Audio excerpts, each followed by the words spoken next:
Kifo cha Kelvin Kiptum kimewaacha wengi nchini Kenya, hasa katika dunia ya wanariadha nchini Kenya na pia katika ulimwengu mzima kwa jumla, ikiwemo ni kampuni maarufu ulimwenguni ya Nike ambayo imetoa rambirambi zake na mataifa mengine kuweza kujumuika na taifa la Kenya katika kumwomboleza kijana huyo mchanga mwenye miaka 24 ambaye karia yake ya wanariadha ndipo ilikuwa imeng'oa nanga.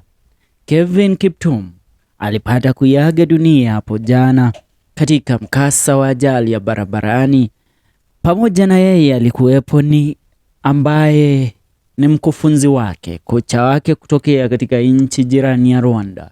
Pia aliyekuwa pia pamoja na Kelvin Kiptum katika gari lake ni mwanamke ambaye itambulikani yeye mwenyewe ndiye nani, maana hakuwa mkewe Kelvin Kiptum.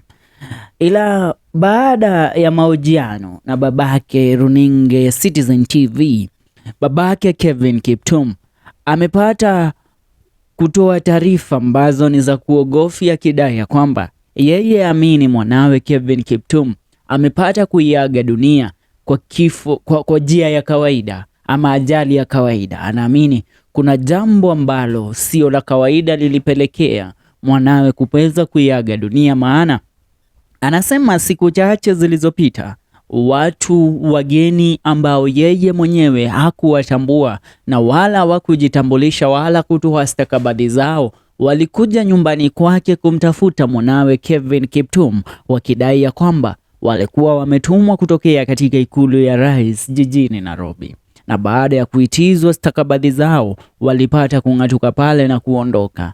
Hivyo babake Kelvin anadai inawezekana wale watu waliojifanya kana kwamba wanatokea katika ofisi na ikulu ya urais jijini Nairobi ndio waliweza kupelekea katika kifo cha mwanawe Kelvin Kiptum.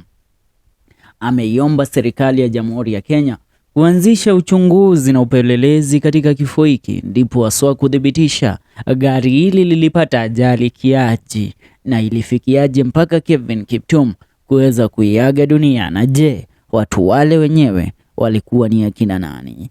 Taarifa zingine za kuhusunisha ni kwamba mzee huyu amedai ya kwamba Kelvin Kiptum alikuwa ni mwanawe wa kipekee na ya kwamba hana mtoto mwingine kabisa. Yeye na mkewe walikuwa tu na Kelvin, na baada ya kumpata Kelvin ikatokea shida ambayo ilitokea na ikaweza kuwa mkewe aweze mpata mtoto mwingine, na pale wakaamua kumlea Kelvin peke yake. Ila Kelvin ameweza kumwacha na wajukuu wake wawili ambao ni wanawe Kelvin Kiptum pamoja na mkewe. Ni katika taarifa ambazo zinagonga vyombo vya habari kwa sasa. Fanya kusubscribe.